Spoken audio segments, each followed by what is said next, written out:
Did you know that in today's economy, the price of a single limited edition luxury watch could feed a starving family for an entire decade? It is a staggering, uncomfortable truth. We live in a world divided by a glass ceiling so thick, most people will never even see what's on the other side. But what happens when someone decides to break that glass? Not with a resume, not with a lucky stock pick, but with a mask and a loaded gun. Most billionaires make their fortune on the backs of others. Elara Vance made hers by looking down the barrel of a pistol. This is not your typical success story. This is the untold saga of Elara Vance.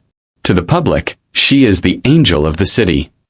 She is the woman who builds orphanages, funds hospitals, and wears gowns that cost more than your house. She is the billionaire darling of the media. But you are about to see the blood on the diamonds. We are going to take you from the freezing, rat-infested apartment where she watched her life crumble, all the way to the penthouse suites where she shakes hands with the very people she robbed. You will see how a terrified young woman transformed into a criminal mastermind, not out of greed, but out of a desperate, violent love for her family. She became a villain to save a life. But the question is, can she ever really be a hero? But before we see the rise, you need to see the fall. Imagine this. It's the night of the Met Gala. Cameras are flashing. Elara is standing on the balcony, looking like royalty. But she isn't smiling. She's trembling. Because standing behind her is Julian Croft, the love of her life. The man she thought she could trust. In his hand, he isn't holding a ring. He's holding a black ski mask. The same mask she wore 10 years ago when she raided the vault of his family's bank. The sirens are wailing in the distance, getting louder. The red and blue lights are reflecting off her tears. This is the moment where the lie explodes. This is the moment where the billionaire philanthropist has to decide. Does she run, or does she finally confess? How did it come to this? Rewind 10 years. Forget the gala. Forget the champagne. Picture a hospital waiting room. The fluorescent lights are buzzing. The smell of antiseptic is choking. Elara isn't wearing designer silk. She's wearing a worn-out hoodie. She's 22 years old, holding a crumpled eviction notice in one hand and a medical bill for $200,000 in the other. Her little sister is in the next room, fading away. The doctors say there is a cure, but it costs money Elara doesn't have. She begged the banks for a loan. They laughed. She worked 3 jobs. It wasn't enough. The system failed her. Society turned its back. So Elara stopped asking for permission. That night she didn't go home to cry. She went to a hardware store. She bought a crowbar. She bought a mask. And she made a promise that would change the course of history. If the world won't give us a chance, I'm going to take it. What you are about to watch is a story of extreme duality. It explores the terrifying gray area between right and wrong. You will cheer for her when she outsmarts the police.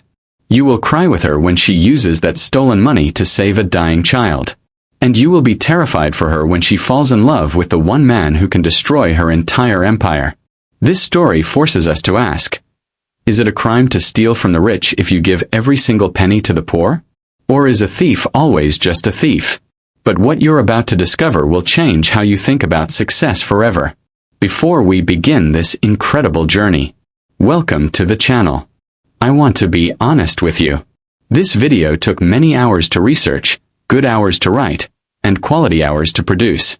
Every detail you're about to hear was carefully verified and crafted to bring you the most compelling version of this story. If you appreciate that level of dedication, please hit the subscribe button. It truly means the world and helps me continue creating these in-depth stories for you. Have you ever wondered what separates those who build lasting wealth from those who lose everything? Drop your thoughts below. Now, let's open the vault. The story of the billionaire bandit begins right now. Elara Vance wasn't born with a silver spoon. She was born with a survival instinct that would eventually terrify the world. Long before the private jets and the headlines, Elara lived in a neighborhood called the Hollows in East River City. It's the kind of place mapmakers usually forget to include. Her home was a 2-bedroom apartment shared with her younger sister, Mia, and a mother who worked 3 cleaning jobs just to keep the lights flickering. The wallpaper was peeling, The heating worked only when it felt like it, and the dinner table usually held more unpaid bills than actual food. Elara was brilliant, top of her class at Northwood High. But in the hollows, brilliance doesn't pay for insulin or rent. Her father had vanished when she was 10, leaving behind nothing but a stack of debt and a hollow promise to return. Elara stepped up early. By 16, she was balancing AP calculus with a night shift at a 24-hour diner. She wasn't just working for pocket money. She was working for Mia. Mia was the sunlight of the family, a talented artist with a laugh that could make you forget you were living in a slum. One day, Elara, Mia would say, sketching on the back of napkins at the diner, "I'm going to paint the ceiling of a cathedral, and you're going to own the cathedral." Elara would just smile and refill a coffee cup. She didn't want a cathedral. She just wanted a week where her mother didn't cry into her pillow because they were $40 short for the electric bill. Everything changed on a Tuesday in November. Mia collapsed during her art history class. The diagnosis was a rare heart condition, congenital and aggressive. The doctors at St. Jude's were blunt. She needed a specialized valve replacement and a series of experimental treatments. The cost: $450,000. For the Vance family, it might as well have been $400 million. Their insurance was a joke. Their savings were non-existent. Elara spent 3 days straight going to every bank in the district. She sat across from men in $3,000 suits at Croft International Bank. She presented her grades, her work ethic, her mother's employment record. She begged for a medical loan, a miracle, anything. The branch manager, a man named Mr. Sterling, didn't even look her in the eye. He just tapped his gold pen on the desk and said, "Ms. Vance, we are a financial institution, not a charity. You have no collateral. You are a high-risk liability." That word, liability, snapped something inside her. Elara walked out of that bank and stood on the sidewalk, watching the wealthy executives walk past her as if she were invisible. She saw a woman step out of a town car carrying a handbag that cost more than Mia's entire surgery. She realized then that the right way was a lie. If you play by the rules when the game is rigged, you lose. Every single time. "I did everything right," she whispered to herself. "I studied. I worked. I stayed out of trouble. And my sister is still going to die." She went back to the hospital that night. Mia looked so small in the bed, surrounded by monitors that beeped like a ticking clock. Elara took her sister's hand and made a vow. "I'm going to get the money, Mia. I don't care what I have to do. I'm bringing you home." The plan didn't happen overnight. Elara was a math genius, and she began to apply that logic to a different kind of problem. The security gaps at Croft International. She started small. She spent weeks studying in the cafe across from the bank. She timed the armored truck arrivals. She mapped the blind spots of the exterior cameras. She realized the bank relied on prestige for security. They didn't think anyone would be brave enough to challenge them. She found a discarded blueprint of the building in a construction skip nearby. She spent her nights in the dim light of her kitchen, tracing the ventilation shafts and the vault's reinforced steel specifications. She needed a team, but she couldn't trust anyone from the neighborhood. Most were too loud or too desperate. She needed someone who felt the same rage she did. That's when she met Silas. He was an ex-security tech who had been fired for whistleblowing on corporate corruption. He was bitter, broke, and brilliant with electronics. "You want to hit Croft?" Silas asked, laughing as they sat in a dive bar on the edge of town. "That's suicide, kid. They have silent alarms that notify the precinct in 3 seconds." Elara didn't blink. She pushed a napkin across the table with a mathematical equation written on it. It wasn't a heist plan. It was a frequency jammer blueprint she drafted herself. "It's not suicide if they never see us coming," Elara said. "I don't want to hurt anyone. I just want what they wouldn't lend me." For the next 6 months, Elara lived a double life. By day, she was the grieving sister by the hospital bed. By night, she was a ghost. She practiced with a heavy pistol, an old rusted thing she'd bought off the street, until she could strip and reassemble it in the dark. She learned how to control her heart rate. She learned how to speak in a low, terrifying growl that didn't sound anything like the girl who served coffee. The night before the first heist, she sat in her apartment and looked at the black mask on her table. She wasn't just putting on a disguise. She was shedding Elara Vance. She was becoming someone else. Someone who didn't take no for an answer. Elara was standing at the edge of a cliff. Behind her was a life of quiet desperation and the death of her sister. In front of her was a life of crime, danger, and the possibility of more money than she could ever imagine. She wasn't born a villain. She was pushed until there was nowhere left to go. If you were born into Elara's circumstances, watching the person you love most fade away while the world's wealthiest people look the other way, do you think you would have made the same choices? Let me know what you think in the comments. Because what Elara did next didn't just change her life. It started a war. And the first shot was about to be fired. The air in the van was thick with the scent of cheap grease and adrenaline, but Elara Vance had never felt more focused. It was 8:58 a.m. on a Tuesday, the day the world changed. Elara sat in the driver's seat of a beat-up Ford, her eyes fixed on the side entrance of Croft International Bank. This wasn't a movie. There was no upbeat music, no high-tech gadgets. Just a heavy heart and a heavy gun. Beside her, Silas checked the frequency jammer. His hands were shaking. Elara's weren't. She had spent the last 48 hours watching her sister gasping for air in an ICU bed. At that point, fear was a luxury she couldn't afford. "Go," she whispered. They moved with a precision that comes from pure desperation. Elara didn't scream. She didn't wave the weapon wildly. She walked into that marble lobby with a cold, terrifying stillness. "Everyone on the floor," she said, her voice dropping an octave, echoing off the high ceilings. "I'm not here for your money. I'm here for the banks." The manager, the same Mr. Sterling who had called her a liability weeks earlier, froze. He looked at the mask, then at the gun. He didn't recognize the girl he'd dismissed. He only saw a threat. In exactly 4 minutes and 12 seconds, Elara did what the Ivy League graduates couldn't. She bypassed the vault's dual authentication system using a bypass code Silas had sniffed from the network. As the heavy steel door groaned open, she didn't see currency. She saw life. She saw Mia's surgery. She saw a way out of the dirt. They escaped before the first siren even cleared the next block. But the victory didn't feel like a celebration. It felt like a fever dream. Back in the safe house, a damp basement with a single hanging bulb, they dumped the bags. $1.2 million. Silas was laughing, throwing stacks of 20s into the air. But Elara was staring at her hands.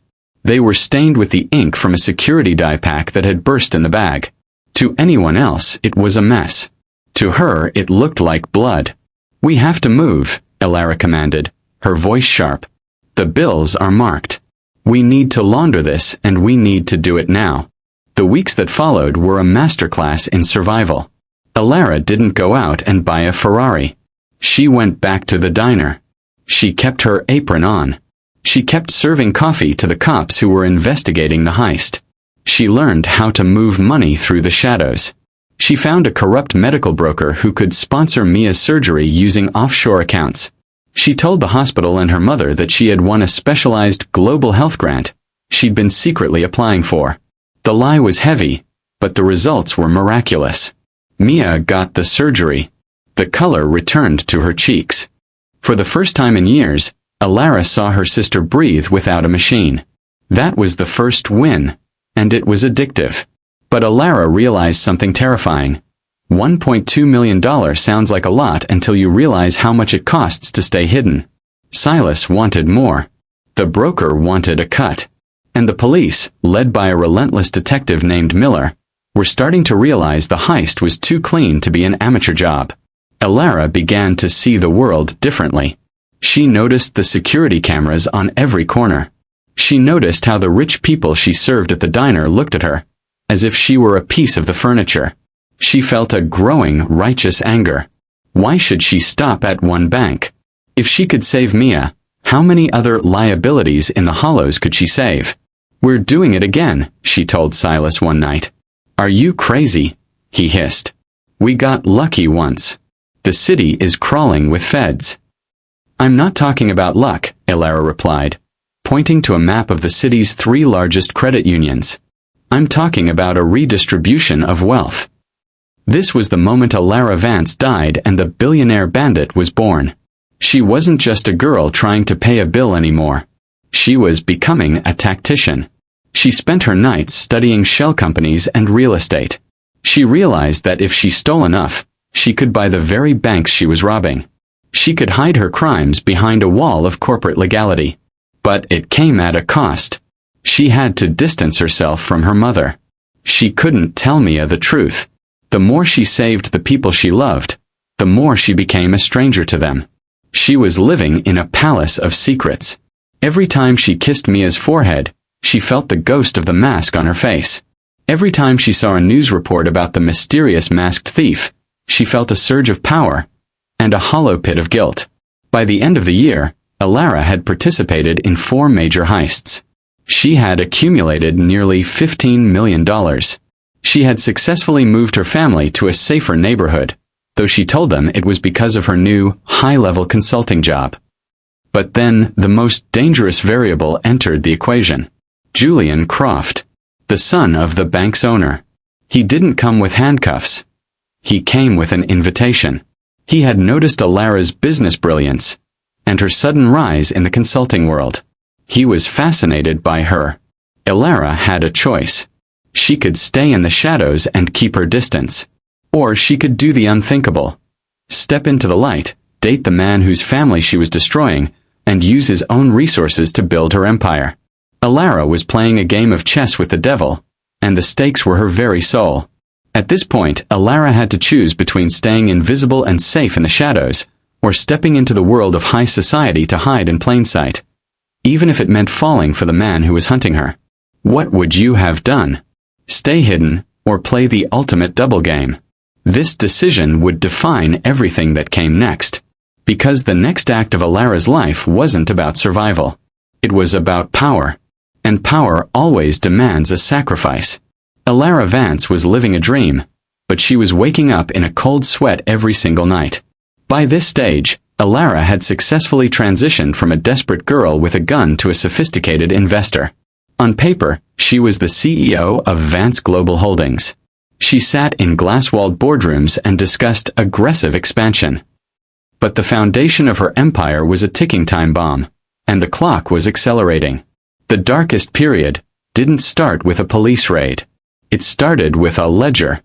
Moving millions of dollars in stolen cash isn't like the movies. You don't just walk into a bank and deposit it. Elara was drowning in the logistics of her own success. To wash the $15 million she'd taken from Croft International and its subsidiaries, she had to over-leverage herself. She bought struggling laundromats, failing tech startups, and overpriced real estate. But in her haste to hide the money, she made a catastrophic financial error. She invested $8 million, nearly half her liquid capital, into a shipping conglomerate that turned out to be a massive Ponzi scheme. In 48 hours, $8 million vanished. Money she had bled for.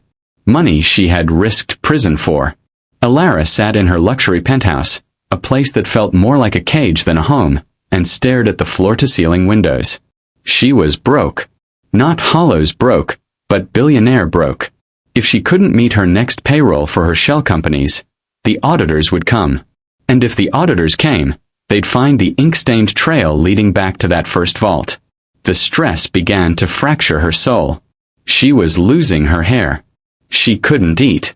The worst part. The people she loved were drifting away because of the very wall she'd built to protect them. Her mother, now living in a suburban mansion, looked at Elara with suspicion. "You have all this money, Elara," her mother said during a tense Sunday dinner. "But you look like a ghost. Where does it really come from?" Elara couldn't answer. She just pushed her expensive silk sleeves down to hide the nervous hives on her wrists. She was a billionaire who couldn't afford the truth. But Elara Vance didn't know how to quit. She had survived the streets. She could survive the boardrooms. While her rivals in the city were waiting for her to fail, men who whispered that she was just a lucky girl who got a break, Elara went back to basics. She spent 72 hours straight in her office, fueled by black coffee and sheer spite. She didn't rob another bank. Instead, She used her knowledge of the black market to short-sell the very shipping company that had robbed her.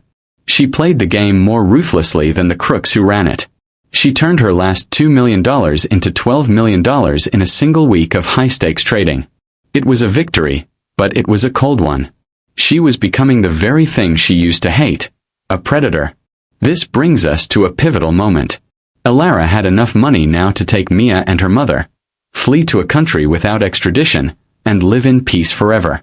But instead, she chose to stay and double down on her corporate empire, putting herself right back in the line of fire. Do you think Elara should have taken the money and run? Or was she right to stay and fight for her status? Share your perspective below. While Elara was fighting for her financial life, the net was tightening. Detective Miller hadn't given up. He had found a single piece of evidence from the third heist, a fiber from a very specific high-end scarf. A scarf that had only been sold to 50 people in the city. Elara Vance was on that list. And then there was Julian Croft. Their romance was no longer just a tactical move. Elara was actually falling for him. He was kind, he was brilliant, and he genuinely believed in her golden heart. He started bringing her into the inner circle of Croft International. He even showed her the high-security archives, the place where they kept the records of the unsolved heist that had nearly ruined his father. "My father never recovered from that robbery," Julian told her one evening, his voice full of pain. "It wasn't just the money. It was the violation. Whoever did it. I won't stop until I find them." Elara sat there, sipping a vintage red wine that cost $1,000 a bottle, and felt like she was drinking poison. Every kiss from Julian felt like a betrayal. Every time he praised her philanthropy, she felt the weight of the gun she still kept hidden in her safe. She was building a world of light on a foundation of darkness. She began to pour more money into charity, building schools in the hollows, funding free clinics, trying to buy her way back into morality. She became the city's greatest donor, but it felt like she was trying to put out a forest fire with a glass of water. Hardship was revealing Elara's true character. She wasn't just a thief, and she wasn't just a CEO. She was a woman caught between two worlds, belonging to neither. She developed a new strength, the ability to read people's darkest intentions. She became a master of leverage. But her greatest weakness remained her heart. She couldn't bring herself to hurt Julian, even though he was the greatest threat to her survival. She was waiting for the collision. She knew it was coming. You can't rob a man's house and then marry him without the roof falling in. As Elara stood on the balcony of her office, looking out at the city she had conquered, she realized the truth. The heist never ended. She was still in the vault. She was still wearing the mask. And the sirens were finally starting to get louder. We're at the midpoint of this incredible story. If you're still here, I genuinely appreciate you. This journey into the mind of Elara Vance is about to get much more intense. What's kept you engaged so far? Is it the romance, the crime, or the question of whether she'll get away with it? Let me know in the comments. Because in the next act, the mask doesn't just slip. It's torn off. And the fallout will be more explosive than any heist.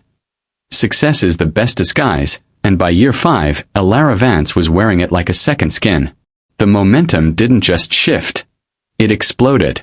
Elara stopped playing defense and started redefining what it meant to be a billionaire.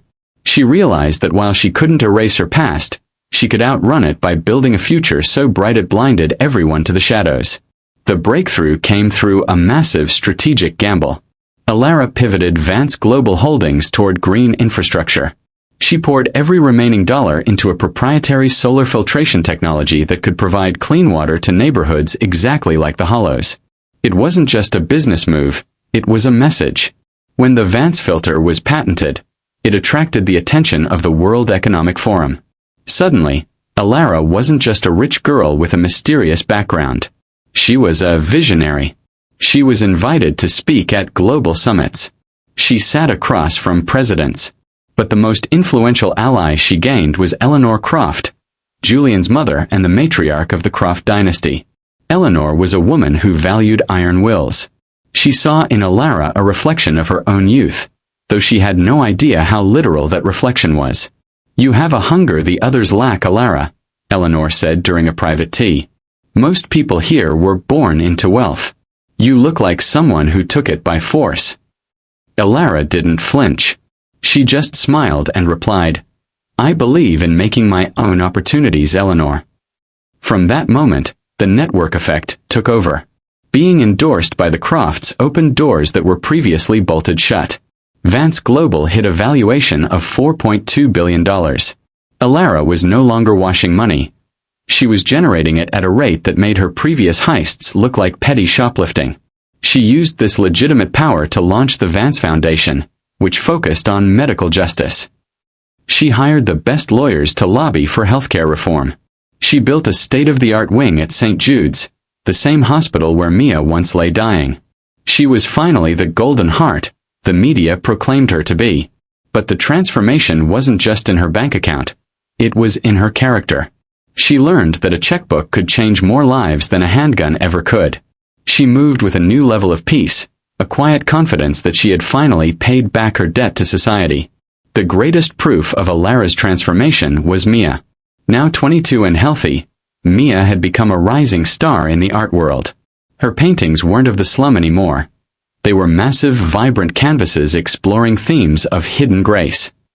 At Mia's first solo gallery opening in Soho, Elara stood in the back, watching her sister shine. Mia was sophisticated, educated, and happy. She was everything Elara had sacrificed her innocence for. I couldn't have done this without you, Elara, Mia whispered, hugging her sister. You've always been my hero. Elara felt a sharp pang of both pride and agony. To Mia, she was a hero. To the law, she was a ghost. To herself, she was a woman waiting for the other shoe to drop. Despite the billions and the fame, the stage was being set for a final, inevitable confrontation. Julian Croft proposed. He did it on a private island, under a canopy of stars. He gave her a ring that symbolized a union between two of the most powerful families in the country. To Julian, Elara was his soulmate, the perfect woman to help him lead Croft International into a new era. He had no idea that Elara had been quietly buying up Croft International stock through various shell companies. She wasn't just marrying into the family. She was positioning herself to take total control of the bank she once robbed. But while Elara was at her peak of power, Detective Miller was in a cold basement, staring at a new lead. Digital forensics had finally caught up to the 10-year-old heist. A deep web trace of the frequency jammer used in the first robbery had been linked to a defunct account once owned by Silas, Elara's old partner. Silas, who had spiraled into debt and resentment while Elara rose to the stars, was now a loose thread. And Miller was ready to pull it. Elara spent the night before her wedding in her penthouse, looking at two things on her desk. One was her marriage license. The other was the cold black pistol she had used in the first heist. She had transformed. She was a different person. She was a philanthropist, a sister, a fiancée, and a billionaire. She picked up the gun and walked to the balcony.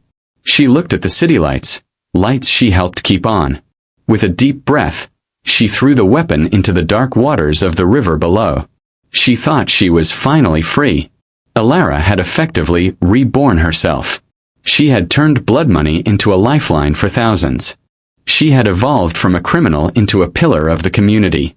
At this point, Elara has transformed into someone completely different. She is no longer the girl in the mask. She is a woman of immense influence and genuine kindness. But does the world care about who you are now, or will it always judge you for who you were? Do you think people can truly change their core nature? Or is the past an anchor that eventually pulls everyone down? This is important for what comes next. Because as Elara prepares to walk down the aisle, a ghost from her past is walking into a police station. The mask is about to be found. The climax of this 10-year heist is only minutes away. The most dangerous moment for a predator isn't the hunt. It's the moment they think they've finally become the prey's protector. The setting was the Croft estate, a sprawling limestone fortress of old money and high security. It was the night of the Unity Gala, a celebration of the impending merger between Vance Global and Croft International. This wasn't just a party. It was the moment Elara Vance would officially own the very vault she once broke into. Elara stood in front of a floor-to-ceiling mirror, adjusting her silk gloves. She looked like a queen. But underneath the poise, her pulse was a drumbeat of war. She knew Detective Miller was on the grounds. She knew Silas had been arrested an hour ago. And she knew that tonight, the truth wouldn't just be told, it would be staged. "You look like you're carrying the weight of the world, Elara." She turned. It was Julian. He looked handsome, proud, and completely oblivious. But standing right behind him was Mr. Sterling, the former branch manager who had denied her sister's life-saving loan 10 years ago. He was now a senior vice president at Croft, a man who prided himself on spotting a fraud from a mile away. Sterling stepped forward, his eyes narrowing as he looked at Elara's diamond necklace. "You know, Julian," Sterling said, his voice dripping with forced politeness, "I've spent the last week reviewing the Vance Global acquisition. There are anomalies, gaps in the early funding that simply don't add up." The room went quiet. The surrounding guests, billionaires, politicians, and socialites, all turned their heads. This was the moment the Golden Girl was supposed to crumble. Elara didn't flinch. She took a slow sip of her champagne and looked Sterling directly in the eye. "Anomalies, Mr. Sterling?" she asked, her voice calm and terrifyingly sharp. "Or are you just upset that a girl from the Hollows managed to buy your entire career with the interest from a single trade?" Sterling's face flushed. "I know who you are. I remember your face now. You came to my office 10 years ago, begging for scraps. And suddenly you're a billionaire? I've contacted Detective Miller. He's in the foyer right now with a warrant for your financial records." A gasp rippled through the crowd. Julian looked at Elara, his face a mask of confusion and growing dread. "Elara, what is he talking about?" "He's talking about the bank robbery, Julian," Elara said clearly, loud enough for every witness in the room to hear. She turned to the crowd, her bearing regal, her voice steady. "Mr. Sterling is right. I did go to his office 10 years ago. I begged him to help save my dying sister. He called me a liability. He told me my family's lives weren't worth the risk of a loan." The room stayed silent as Elara stepped closer to Sterling, who was now backing away. "So I took a risk of my own," Elara continued. "But if you're looking for the stolen money, Mr. Sterling, you're too late. Look around you." She gestured to the room. "The $1.2 million taken from your vault was used to pay for a surgery that saved a child who is now a world-renowned artist. It was used to seed a company that provides clean water to 3 million people. Every cent of that stolen money has been returned 10 times over to this city." At that moment, Detective Miller entered the room. He wasn't running. He wasn't pulling out handcuffs.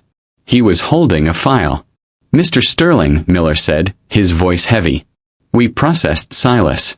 He confessed to the robberies. But he also confessed to something else. He was your inside man. He gave us the logs of the kickbacks you took to let those heists happen. You didn't report the full amount stolen because you were skimming the insurance payouts." The tables didn't just turn. They collapsed on Sterling. The witnesses began to murmur, not with disgust for Elara, but with outrage at the man who had hidden behind a suit while exploiting the system. Sterling was led out in handcuffs, his protests falling on deaf ears. Elara stood her ground, her head held high. She looked at Julian. This was the hardest part. The man she loved now knew she was a thief. "I never wanted to hurt you, Julian," she whispered. "But I'd rob that bank 1,000 times again to save my sister." Julian looked at her for a long time. He looked at the woman who had built an empire from nothing, who had fed the poor and clothed the cold. He looked at the golden heart, and realized it was forged in fire. He didn't walk away. He took her hand. "The bank is just a building, Elara. You're the future." The confrontation was over. The secret was out, but the sky hadn't fallen. Elara felt a sudden, overwhelming sense of lightness. For 10 years, she had been holding her breath. Now she finally exhaled. She realized that revenge against Sterling wasn't what she needed. Seeing him led away was a footnote. The Real Justice was looking across the room and seeing Mia, healthy, vibrant, and proud, standing by her side. Success wasn't just about the money in the vault.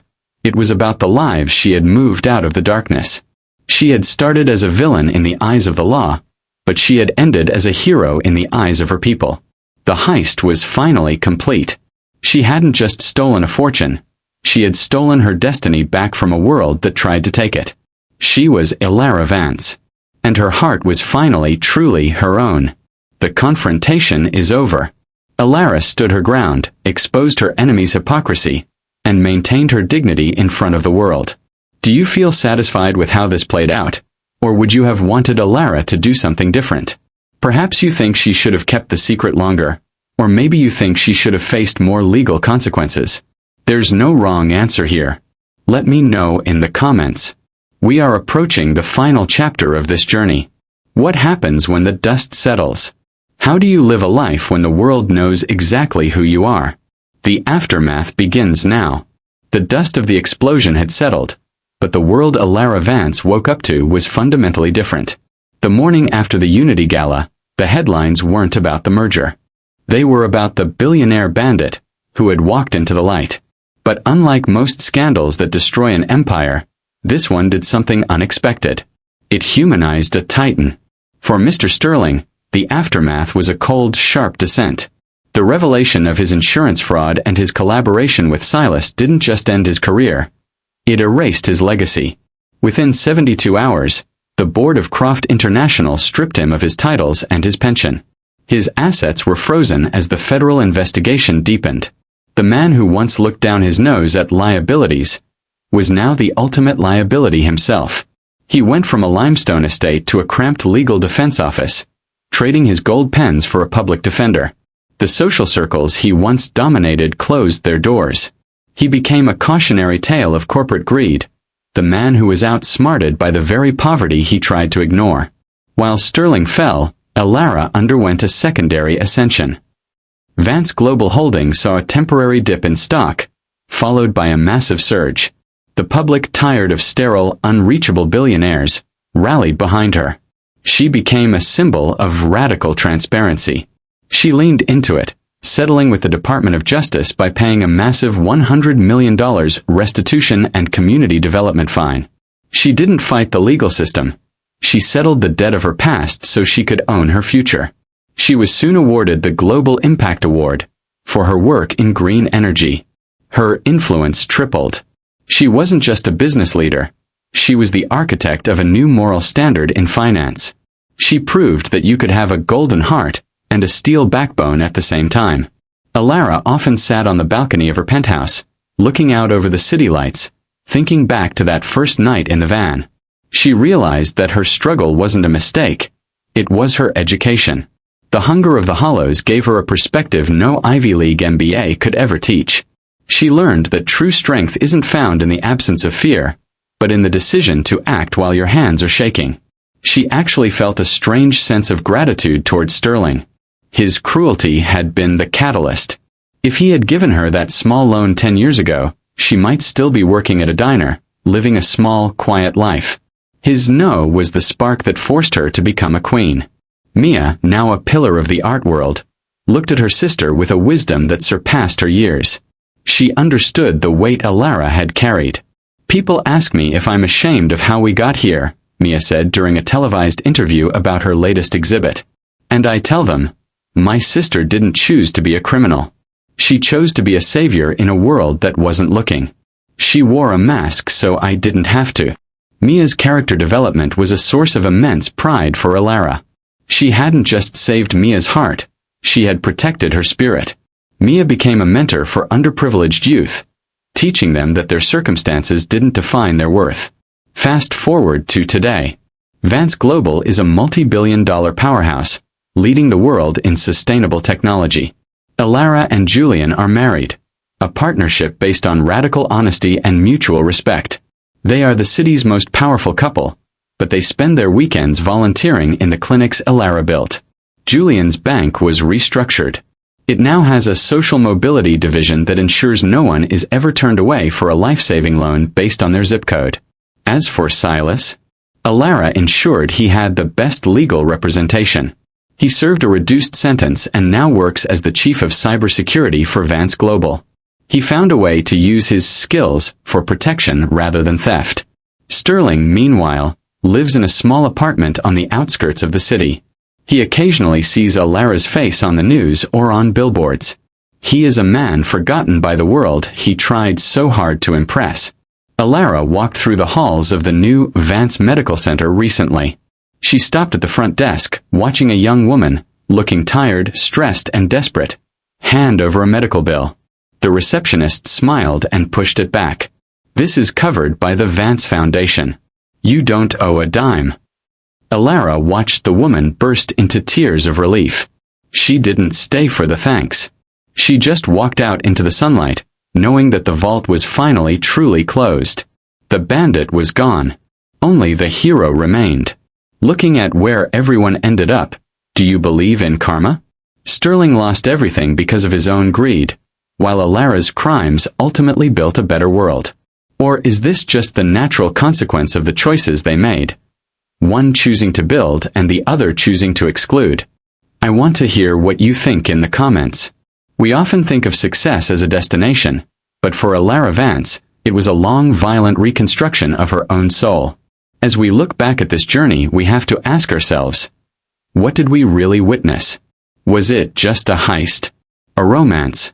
Or was it a masterclass in the human spirit's refusal to be broken? This story teaches us a complicated truth about wealth. Real worth isn't found in a bank vault. It's found in the courage to protect the people you love when the rest of the world has turned its back. Elara didn't become a billionaire because she wanted a private jet. She became a billionaire because she refused to let her circumstances dictate her sister's right to live. It's easy to judge a person's choices from the safety of a comfortable life. But true justice isn't always found in a courtroom. Sometimes justice is found through excellence. It's found when the person you tried to bury becomes the person who builds the hospital that saves your city. If you were to sit down with Elara today, she wouldn't tell you to go buy a mask. She'd tell you that the weapon was her biggest mistake, but her resolve was her greatest asset.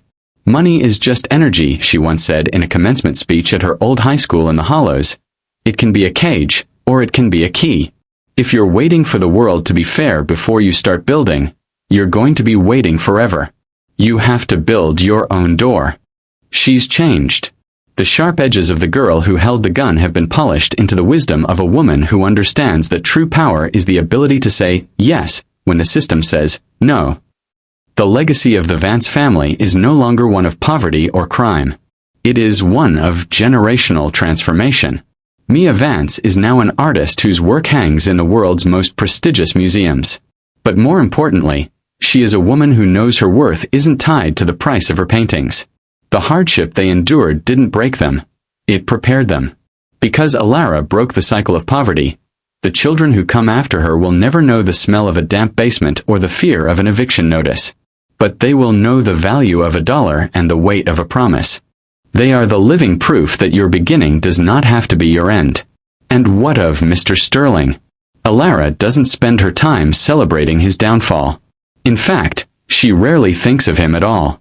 There is no bitterness left, only a quiet understanding.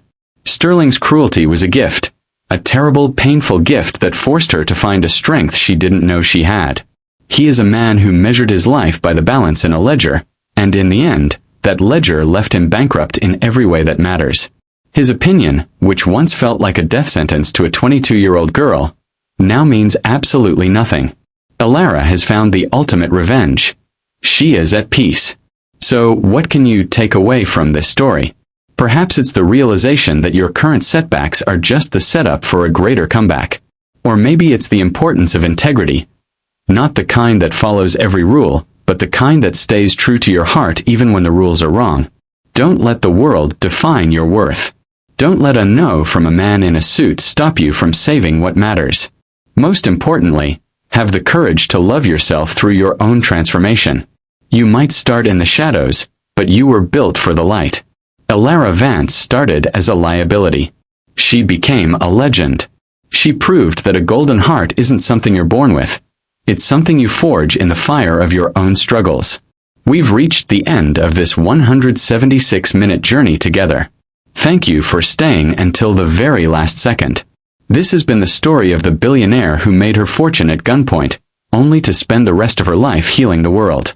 If this story moved you, if it changed how you think about success and survival, please leave a comment with the word legacy below. It helps me know who made it to the end. And if you haven't already, hit that subscribe button. We have many more stories of the human spirit to tell, and I'd love for you to be a part of the next one.